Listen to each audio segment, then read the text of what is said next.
नमस्कार विद्यार्थी मित्रांनो, मी प्रियंका ग्लोबल ऑनलाईन मराठीमध्ये आपल्या सगळ्यांचं मनापासून स्वागत करते. आज आपण SRTM युनिव्हर्सिटी पेट एक्झामिनेशन 2024 याकरिता आपण रिसर्च मेथडॉलॉजीचा अभ्यास करीत आहोत. आता बघा, पेट एक्झामिनेशन मध्ये रिसर्च मेथडॉलॉजी हा अत्यंत महत्त्वपूर्ण भाग आपल्याला दिसून येतो आणि या भागातून हमखास आपल्याला प्रश्न जे आहे येणार आहे. अ, जे आपल्याला पेट एक्झामिनेशन दिसून येतं. पेट एक्झामिनेशनचा क्वेश्चन पेपर कशा स्वरूपाचा आहे आणि पर्टिक्युलर आजच्या सेशनमध्ये आपण 27 मे 2022 ला झालेला पेट क्वेश्चन पेपर जे आहे ते आपण अभ्यास करीत आहोत. या क्वेश्चन पेपर मधून आपल्याला नक्कीच एक आयडिया क्लिअर होणार की कशा स्वरूपाचे प्रश्न जे आहे ते आपल्याला एक्झामिनेशन मध्ये विचारतात. सो हा PYQ सेशन क्रमांक 5 आहे, पार्ट 5 आहे 2022च्या पेपरचा. ओके, सोबतच या वर्षीची पेट एक्झामिनेशन जर आपण टार्गेट करीत आहात तर आपल्या सगळ्यांसाठी रिसर्च मेथडॉलॉजीवर आधारित कंप्लीट कोर्स सुद्धा अवेलेबल आहे आणि या कंप्लीट कोर्समध्ये आपल्याला डेली लाईव्ह सेशन्स मिळेल. फुल सिलेबस व्हिडिओ लेक्चर्स अवेलेबल आहे, फुल सिलेबस नोट्सही अवेलेबल आहे. फुल सिलेबस टेस्ट सिरीज आहे आपल्या प्रॅक्टिस करिता, जेणेकरून एक्झामिनेशन मध्ये आपले भरपूर प्रॅक्टिस होणार. 1500 पेक्षा अधिक MCQs आहे, जेणेकरून आपली पूर्णतः प्रॅक्टिस जी आहे रिसर्च मेथोडॉलॉजीवर होणार. सो या कंप्लीट कोर्सची फीज आहे 799. फक्त 799 रुपयामध्ये हा कंप्लीट कोर्स आपल्या सगळ्यांसाठी अवेलेबल आहे.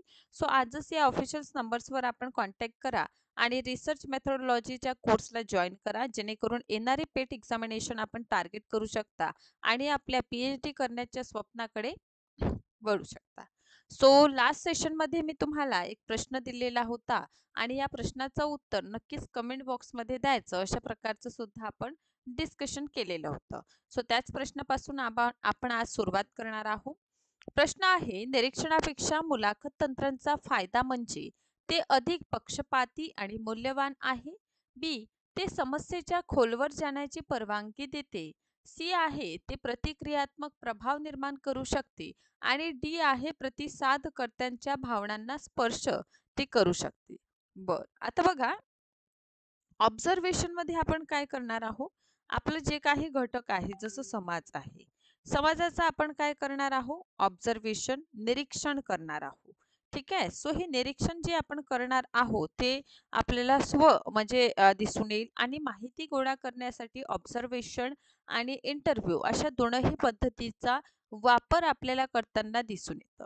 ठीक आहे. सो यामध्ये आपण बघतो की निरीक्षण जे आहे वन्यजीवांसारख्या नैसर्गिक सेटिंग्स मध्ये जेव्हा वर्तनांचा आपल्याला अभ्यास करण्याची आवश्यकता असते, अशा वेळी निरीक्षण जे आहे ते उत्तम आहे. है ना, म्हणजे गुणात्मक माहिती किंवा स्पष्टीकरणासाठी आपण जे घेत असतो त्याला आपण काय म्हणणार, इंटरव्ह्यू म्हणणार. ठीक आहे. सो इंटरव्ह्यूच्या माध्यमातून आपल्याला काय होताना दिसून येतं की पर्टिक्युलर समस्या, ठीक आहे, या समस्येचं खोलवर आपल्याला क्वेश्चन करण्याची, त्यावर विचारण्याची परवानगी मिळत असतं. मिळतं की नाही, ते अधिक पक्षपाती आणि मूल्यवान. आता मला सांगा, मुलाखत हे पक्षपाती आपल्याला दिसून येतं की दोनही बाजू त्यामध्ये असतात. यामध्ये भावनांचा स्पर्श म्हणजे भावनिकच आपल्याला करायचं आहे असं असतं का, जीवनाचे सगळे जे आपले इमोशन आहे ना त्याला हे स्पर्श करणारी असावी, ते प्रतिक्रियात्मक प्रभाव निर्माण करणार असावी, रिॲक्शन इफेक्ट असावं असं असतं का, नाही. तर ऑप्शन क्रमांक बी, खोलवर ते आपल्याला काय देईल, माहिती विचारण्याची परवानगी देईल. ठीक आहे. त्यामुळे मुलांकन तंत्राचा फायदा आपल्याला दिसून येतं आणि एक पर्टिक्युलर समस्येसाठी डीप मध्ये आपल्याला नॉलेज या माध्यमातून मिळत असतं. सो हे एक्सप्लेनेशन आपण वाचू शकता. यानंतर आहे, कोणतेही परिणामवाचक मूल्याशिवाय चल किंवा समूह किंवा व्यक्तीच्या ओळखीसाठी वापरले जाणाऱ्या मापणी पद्धतीला काय म्हणतात. क्रमिक मापन श्रेणी, बी आहे नाममात्र मापन श्रेणी, डी आहे गुणोत्तर आणि ती आहे मध्यांतर इंटरव्हल. बर, आता इथे बघा आपल्याला स्केल दिलेला आहे. ठीक आहे. सो या ठिकाणी काय म्हटलेलं आहे, क्वांटिटेटिव्ह व्हॅल्यू आहे ना, मोजण्यासाठी आपण कोणतं वापर करणार आहोत. ठीक आहे. सो या ठिकाणी आपण क्रमिक मापन श्रेणी बघतो, नाममात्र बघतो, गुणोत्तर बघतो. ठीक आहे. तो सो या तीन चौघांनाही आपण काय करूया, एक्सप्लेन करूया. ओके, चला. सो याचं व्हेरी करेक्ट आन्सर आहे डी. आता बघा गुणोत्तर स्केल काय आहे, रेशिओ स्केल कशाला म्हणतात. ठीक आहे. सो गुणोत्तर स्केल हे मोजण्यासाठी परिमाणात्मक म्हणजे मात्रात्मक स्केल आहे. आता मात्रात्मक म्हणजे काय आहे, तर ऑब्व्हियसली याचा संबंध कशासोबत असणार, नंबर सोबत आपल्याला याचा संबंध दिसून येतं. ज्या संख्या शून्य बिंदू आहे ते अर्थपूर्ण गुणोत्तर होऊ शकतं. म्हणजे आपण गुणोत्तर बघतो. समजा श्याम जो आहे त्याच्याकडे 2 पुस्तक आहे आणि राम जो आहे त्याच्याकडे 4 पुस्तक आहे. ठीक आहे. सो हे एक प्रकारे आपण पाहू शकतो. याचा अर्थ आपण दुप्पट किंवा अर्ध्या अशी विधाने करू शकता, कारण शून्य बिंदू मोजले जात असल्याने प्रमाणाची अनुपस्थिती ही दर्शवत असते. गुणोत्तर स्केलचं उदाहरण जसं एखाद्याचं वजन आहे ना, दोन लोकांचं कम्पेअर करून घ्या, उंची घ्या, वेळ घ्या. ठीक आहे. हे जे आहे या सगळ्यांचं गुणोत्तर स्केलमध्ये काय होत असतं, समावेश होताना आपल्याला दिसून येतं. ठीक आहे. नंतर आहे नॉमिनल स्केल. कोणत्याही परिमाणात्मक मूल्याशिवाय व्हेरिएबल्सची लेबलिंगसाठी करण्यासाठी म्हणजे हे नाममात्र असतं. ठीक आहे. जसं तुमचं लिंग काय, मेल की फिमेल. ठीक आहे. तुम्ही बॉईज आहात की तुम्ही गर्ल्स आहात. ठीक आहे. आपली नॅशनॅलिटी, ठीक आहे, आपल्या केसाचा रंग काळा आहे का की पांढरा आहे. ठीक आहे. हे काय आहे, नॉमिनल आहे ना. ओके. कोणत्याही अर्थपूर्ण गणितीय ऑपरेशनची परवानगी देत नाही. म्हणजे इथे जे आहे ना, मात्रात्मक पद्धतीचा वापर आपल्याला करताना दिसून येत नाही. ठीक आहे. सो अशा पद्धतीने हे नाममात्र स्केल आहे. जसं अ, तुम्ही तुमचा लिंग काय, ठीक आहे. आपण मेल असू तर मेल व्हा, आहे ना. फिमेल असू तर फिमेल आहो. ठीक आहे. सो अशा प्रकारचं हे नाममात्र स्केल दिसून येतं. यानंतर आहे ऑर्डिनल स्केल. आता हे एक ऑर्डर नुसार चालणार. ठीक आहे. वर्गात जर समजा 10 विद्यार्थी आहे, ठीक आहे, तर 1 2 3 या क्रमाने चालणार. सो क्रमित स्केल जे आहे मूल्यांमध्ये रँक ऑर्डर प्रदान करते. ठीक आहे. त्यांच्या फरकांचं प्रमाण मोजत नाही. उदाहरणार्थ स्पर्धेतील क्रमवारी.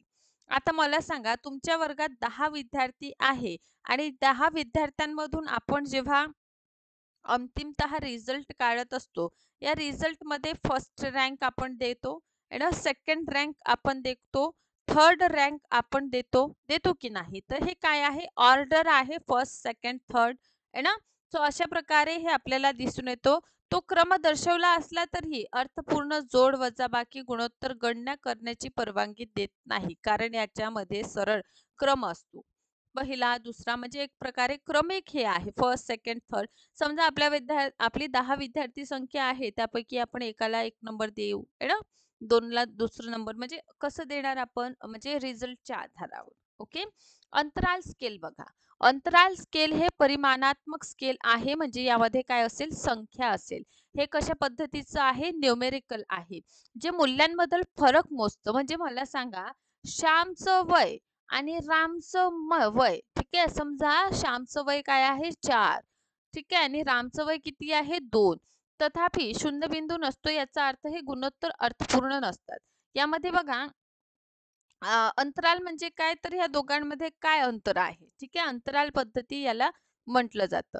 आणि इथे आपल्याला प्रश्न काय विचारलेला आहे, तर इथे प्रश्न आहे, कोणत्याही परिमाणवाचक मूल्याशिवाय चल किंवा समूह किंवा व्यक्तींच्या ओळखीसाठी आहे ना, आपण मध्यांतर स्केल जे आहे त्याचा वापर करीत असतो.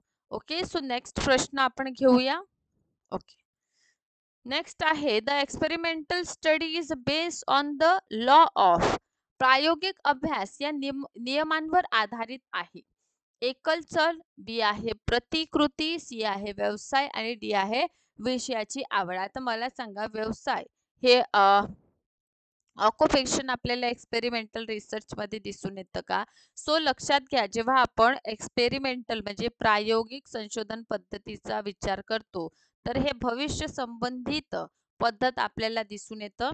आता जर समजा आपल्याला प्रयोग करायचा आहे, तर 2 घटक आपल्याकडे असणं आवश्यक आहे आणि ह्या 2 घटकांमध्ये आपण काय करणार आहोत, तुलना करणार आहोत. याचा अर्थ आपल्याला प्रयोग करण्यासाठी व्हेरिएबल्स लागेल की नाही, आणि ऑप्शन मध्ये आपल्याला व्हेरिएबल्स दिसून येतं कुठे, तर पहिल्या क्रमांकाच्या ऑप्शन मध्ये आपल्याला व्हेरिएबल दिसून येत आहे. याचा अर्थ आपलं योग्य उत्तर काय होईल, ऑप्शन क्रमांक ए, सिंगल व्हेरिएबल आपलं योग्य उत्तर होईल. ठीक आहे. सो यानंतरच्या प्रश्नाकडे वळूया, कारण संलग्न आपल्याला प्रायोगिक पद्धतीवरच हा प्रश्न दिसून येतं. आणि लक्षात घ्या, प्रायोगिक संशोधनाची पद्धत जी आहे, या प्रायोगिक संशोधनाच्या पद्धतीमध्ये आपल्याला काय दिसून येतं, व्हेरिएबल्स दिसून येतात. काय दिसून येतात, व्हेरिएबल्स दिसून येतात. त्यामुळे एक्सपेरिमेंटल रिसर्च मध्ये व्हेरिएबल्सला महत्त्व असतं. यामध्ये स्वतंत्र व्हेरिएबल्स आपल्याला दिसतं आणि त्यामध्ये आपसात चर्चा करून आपसात तुलना जी आहे ती केली जाते. आता मला सांगा, एक प्रॅक्टिकल तुम्ही करत आहात तर कोणत्या गोष्टी ऍड करणं, त्यातून कमी करणं, हे गोष्टी आपल्याला दिसून येतं. त्यामुळे हा सगळा भाग जो आहे एक्सपेरिमेंटल रिसर्च मध्ये आपल्याला इन्क्लूड दिसून येतं. ओके, चला नेक्स्ट प्रश्न आहे, प्रायोगिक संशोधन धोरण वापरून केलेले अभ्यास इतर प्रकारच्या संशोधनापेक्षा वेगळे कसे आहे. ए, केवळ प्रयोगामध्ये गुणांच्या 2 किंवा अधिक गटांची तुलना करणे समाविष्ट आहे. बी आहे, केवळ प्रयोगात चलांमधील कारण आणि प्रभाव दर्शवू शकते. सी आहे, केवळ प्रयोग हे दर्शवू शकतात की चलांमध्ये संबंध आहे आणि त्यांचं वर्णन प्रदान करतात. की डी, केवळ प्रयोगच चलांमधील दिशात्मक संबंध दर्शवू शकते. जसं की विद्यार्थी मित्रांनो, मी आताच आपल्या सगळ्यांना सांगितलं की प्रायोगिक पद्धती जी आहे, एक्सपेरिमेंटल रिसर्च मेथड जी आपल्याला दिसून येतं, एक्सपेरिमेंटल रिसर्च मेथडमध्ये काय असतात, चल असतात. ठीक आहे. आता मला सांगा, हा तुमच्याकडे एक व्हेरिएबल्स आहे, हा एक व्हेरिएबल्स आहे. या दोनही व्हेरिएबल्सची तुम्ही काय करत आहात, तुलना करीत आहात. आणि यामध्ये आपल्याला काय दिसून येतं, कॉज म्हणजे एखाद्या घटनेचं कारण आहे तर कारणामागे परिणाम असेल, म्हणजे कार्यकारण संबंध कोणत्या पद्धतीमध्ये दर्शवलं जातं, तर कार्यकारण संबंध जे आहे ते आपल्याला एक्सपेरिमेंटल रिसर्च मध्ये दिसून येतं. म्हणूनच इतर पद्धतींपेक्षाही वेगळे ठरते, कारण यामध्ये चलांमधील कारण आणि प्रभाव म्हणजे कार्यकारण संबंध काय आहे हे दर्शवलं जातं. त्यामुळे इथे योग्य उत्तर ऑप्शन क्रमांक बी दिसून येईल, की केवळ प्रयोगच चलांमधील कारण आणि प्रभाव जे आहे ते दर्शवू शकतात.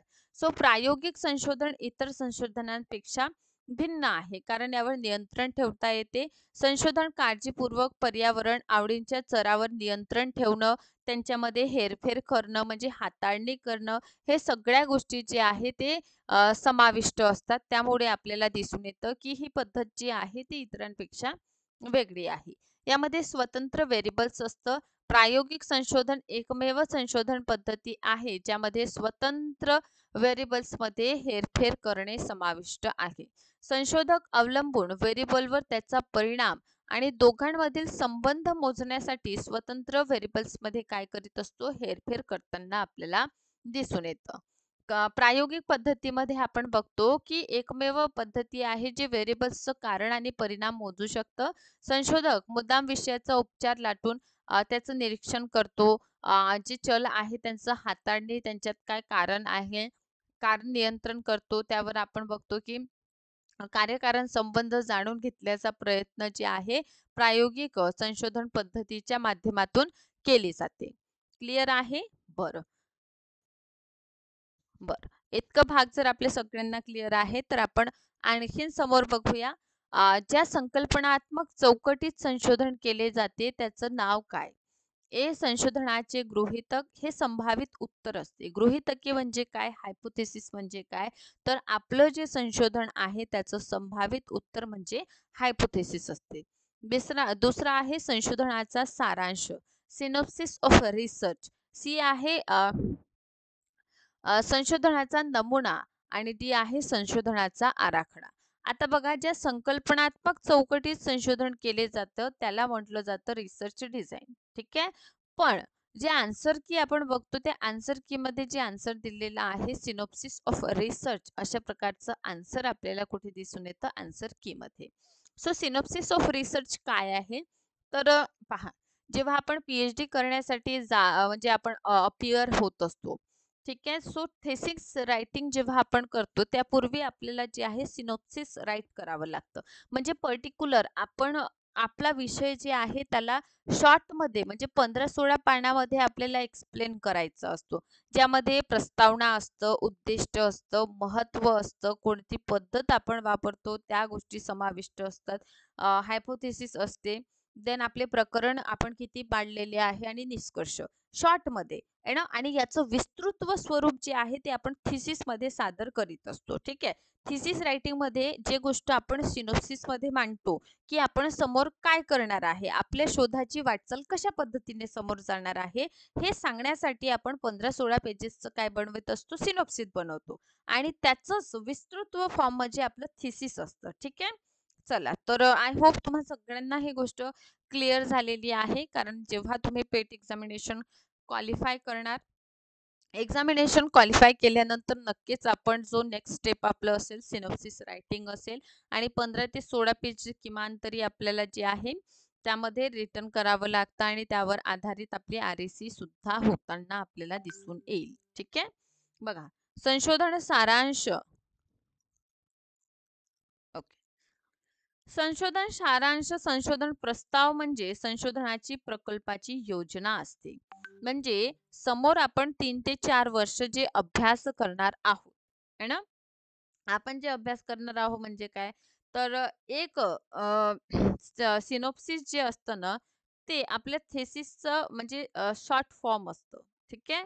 कारण हे खूप कमी म्हणजे मला वाटतं 12 ते 15 पेजाचं काहीतरी आपल्याला बनवावं लागतं. ठीक आहे. सो जी संपूर्ण संशोधन कार्य कसे केले जाईल हे सांगते. त्यामध्ये किती प्रकरणे असतील, आपल्या शोध संबंधाचं उद्दिष्ट काय आहे, प्रस्तावनापासून तर निष्कर्षापर्यंत शॉर्टमध्ये सिनॉप्सिसमध्ये सगळ्याच गोष्टी जे आहेत ते इन्क्लुडेड असतात.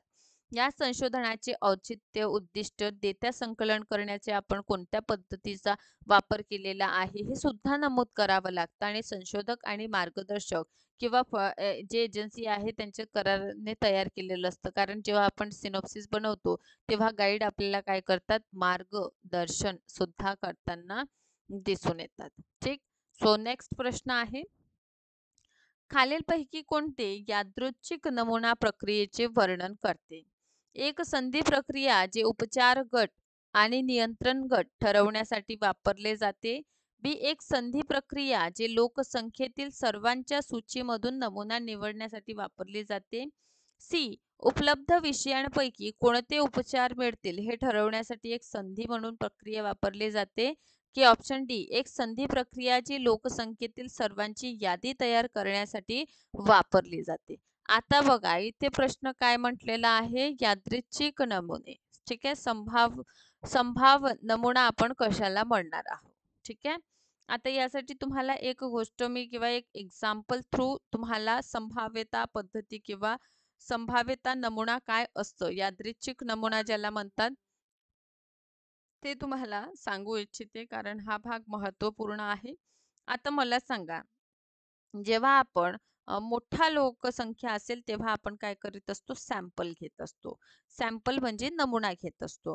आता हा नमुना चूज करण्यासाठी आपण दोन पद्धत, एक संभाव्यता आणि गैरसंभाव्यता पद्धती आपल्याला दिसून येतं. आता समजा तुम्ही उदाहरणार्थ तुम्ही कार्य करत आहात किंवा शोध संशोधन करीत आहात की महाविद्यालयीन तरुणांवर मोबाईलचा काय परिणाम झालेला. महाविद्यालयीन तरुण जे आहे या तरुणांवर मोबाईल फोनचा काय परिणाम झालेला.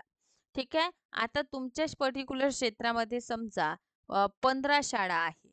ठीक आहे. किंवा 15 कॉलेजेस आहे. ठीक आहे. तर 15 कॉलेजचे किती विद्यार्थी म्हणजे प्रत्येक विद्यार्थ्यांकडे जाऊन जाऊन आपण जाणार का, नाही. पर्टिक्युलर हे कॉलेज ए, पर्टिक्युलर हे कॉलेज बी, पर्टिक्युलर हा कॉलेज सी, अशा प्रकारचं तुम्ही आपल्या क्षेत्रातील शाळा बघणार, त्यामध्ये तरुण बघणार, तरुण वर्ग शिकणारा. ठीक आहे. आता ह्या शाळेत समजा 100 विद्यार्थी आहे किंवा 1000 विद्यार्थी आहे, यामध्ये 1000 विद्यार्थी आहे, याही मध्ये 1000 विद्यार्थी आहे. सो अशा वेळी मला सांगा, हजारही विद्यार्थ्यांसोबत तुम्ही मोबाईल विषयी प्रश्न विचारणार का? बर. हजारही जे विद्यार्थी आहे, 1000 विद्यार्थ्यांना तुम्ही प्रश्न विचारणार काय? तर आपण असं करू शकत नाही. अशा वेळी या 1000 विद्यार्थ्यातून आपण रँडमली काय करीत असतो, चूज करीत असतो. ठीक आहे. आता हजारातून काहींची आपण निवड करणार आणि त्यांना क्वेश्चनिंग करणार आणि हे 1000 मधून जे आपण निवडले ते त्यांचं प्रतिनिधित्व. या ठिकाणी तुम्ही जी निवड केलेली आहे ते रँडमली आहे, यादृच्छिक आहे. ठीक आहे. तुम्ही आपल्या ओळखीच्या व्यक्ती नाही घेतलेला, तुम्ही ओळखता म्हणून त्याला चूज केलेलं अशातला भाग नाही. सो अशा वेळी काय झाली, हे 1000 व्यक्ती जे आहे त्यांना निवडीची जी आहे समान संधी मिळाली. काय मिळाली आहे, इक्वल ऑपॉर्च्युनिटी मिळाली आहे ना. सो त्यामुळे जे आहे संभाव्यता नमुना पद्धती जी आपल्याला दिसून येतं, यामध्ये सगळ्यांना संभाव्यता असते चूज होण्याची. काय म्हटलं मी, संभाव्यता किंवा यादृच्छिक नमुना जे पद्धती आपण अभ्यास करतो, या यादृच्छिक नमुना पद्धतीमध्ये सगळ्यांना चूज होण्याची समान संधी मिळतं. त्यामुळे इथे योग्य उत्तर काय असेल, एक संधी प्रक्रिया जी उपचार गट आणि नियंत्रण गट ठरवणार असं असेल का, नाही. एक संधी जी लोकसंख्येची सर्वांची यादी तयार करण्यासाठी, यादीचं इथे आपल्याला दिसून येत नाही. ठीक आहे. उपलब्ध विषयांपैकी कोणते उपचार मिळतील हे ठरवण्यासाठी नाही. तर एक संधी प्रक्रिया जी लोकसंख्येतील सर्वांना सूचीमधून निवडण्याची समान संधी देते. ओके, म्हणून ऑप्शन क्रमांक बी इथे आपल्याला योग्य उत्तर दिसून येतं. ठीक आहे. चला. हा. सो यामध्ये निवडीची काय होतं, लोकसंख्येतील प्रत्येक सदस्यांना निवड्याची समान संधी मिळते, त्याला म्हटलं जातं यादृच्छिक संभाव्यता पद्धती. आणि याचे प्रकार सुद्धा मला वाटतं मागील सेशन जे आपलं आहे, प्रिव्हियस सेशन, या प्रिव्हियस सेशन मध्येच मी तुम्हाला याविषयी सांगितलेलं आहे. ठीक आहे. चला. नेक्स्ट आहे, खालील यादीत संशोधनाच्या पायऱ्या कोणत्या तर्कसंगत आहे.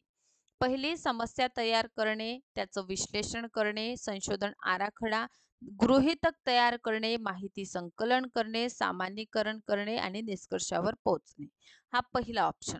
ऑप्शन बी आहे संशोधन आराखडा विकास करणे, नंतर गृहीतक तयार करणे, नंतर समस्या तयार करणे, त्यानंतर आहे माहिती विश्लेषण, निष्कर्ष आणि माहिती संकलन. ठीक आहे. बरं, एक टिप देऊ का, कधीही प्रॉब्लेम पहिले येईल. ठीक आहे. काय येईल, प्रॉब्लेम सगळ्यात पहिले येईल. म्हणून लक्षात घ्या, ऑप्शन सी कडे जाऊया. समस्या तयार करणे, गृहीतक तयार करणे, संशोधन आराखडा तयार करणे, माहिती संकलन करणे, माहितीचं विश्लेषण करणं, सामान्यीकरण करणं आणि निष्कर्षाचे सूत्रीकरण करणं.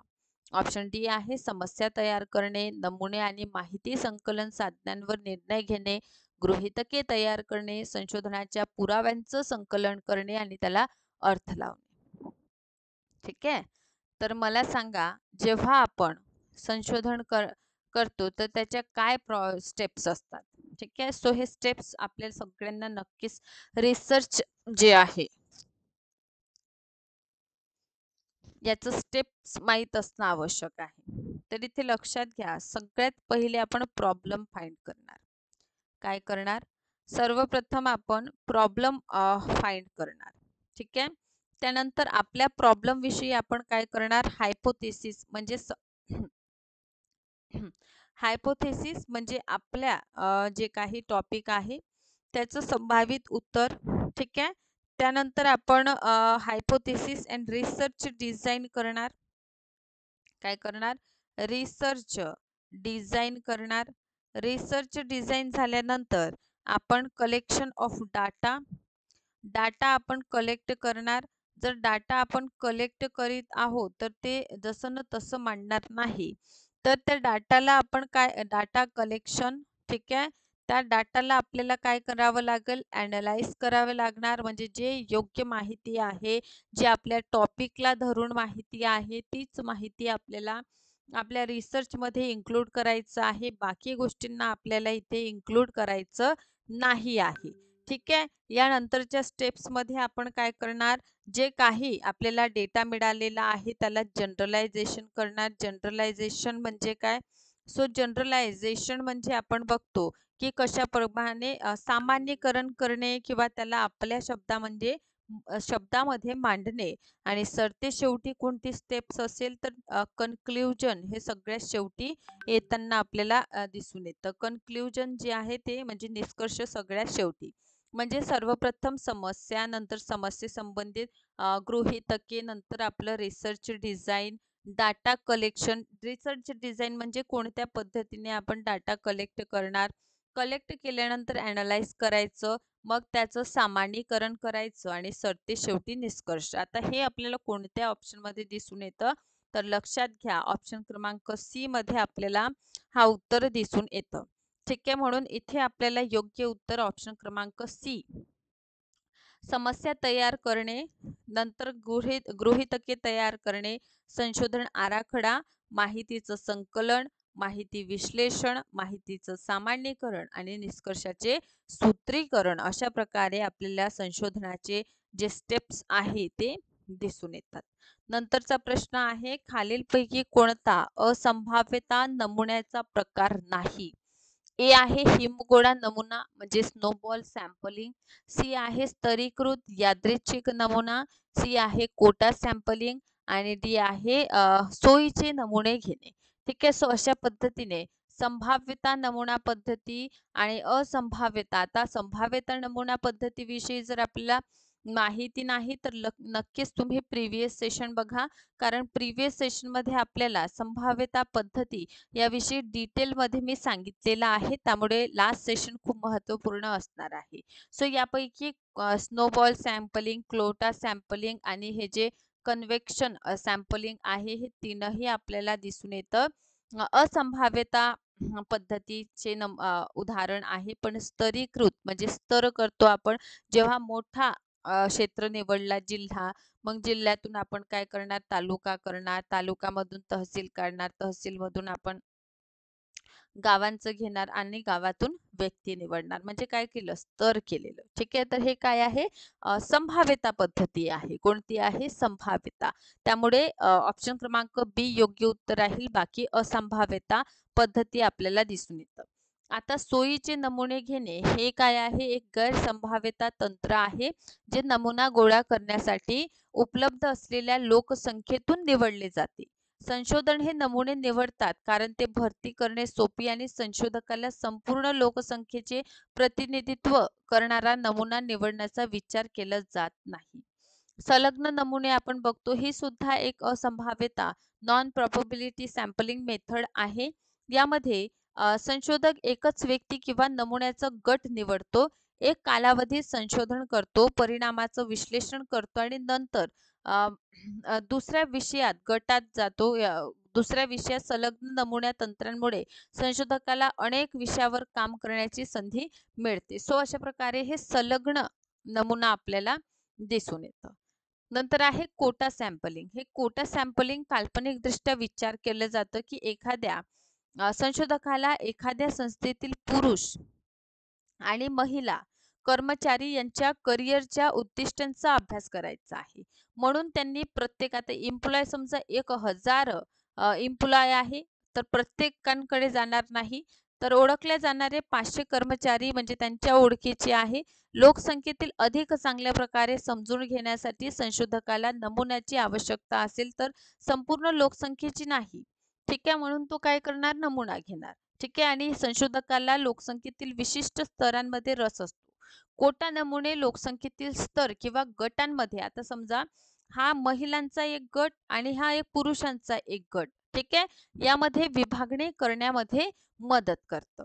यानंतर आहे जजमेंटल, हे सुद्धा नॉन प्रोबॅबिलिटी आपल्याला पद्धत दिसून येतं. स्नोबॉल सॅम्पलिंग सुद्धा आपल्याला नॉन प्रोबॅबिलिटी दिसून येतं, ज्यामध्ये संशोधकाला नमुना घेण्यास मदत करते जेव्हा ते शोधणे कठीण असते, म्हणजे जेव्हा आकार खूप लहान असतो आणि सहज उपलब्ध नसतो, मोठा असतो आणि सहज उपलब्ध नसतो, तेव्हा हे तंत्र वापरले जातात.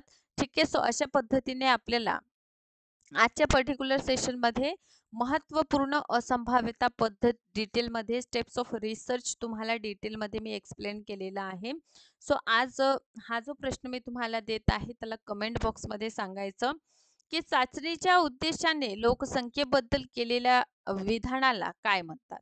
ए सांख्यिकी, बी गृहीतक, सी सार्थकता पातळी आणि डी आहे चाचणी सांख्यिकी. ठीक आहे, सो अशाच पद्धतीने सेशनला बघत राहा. आतापर्यंत जर पेट एक्झामिनेशनच्या रिसर्च मेथडॉलॉजीच्या कोर्सला जॉईन केलेलं नसेल तर नक्कीच करा. त्यासाठी ऑफिशियल नंबर्स बघा स्क्रीनवर विजिबल आहे. या नंबर्सवर कॉन्टॅक्ट करा. सेशनला अशाच पद्धतीने बघत राहा. सेशनला लाईक करा, शेअर करा, चॅनलला सबस्क्राईब करा. Thank you so much.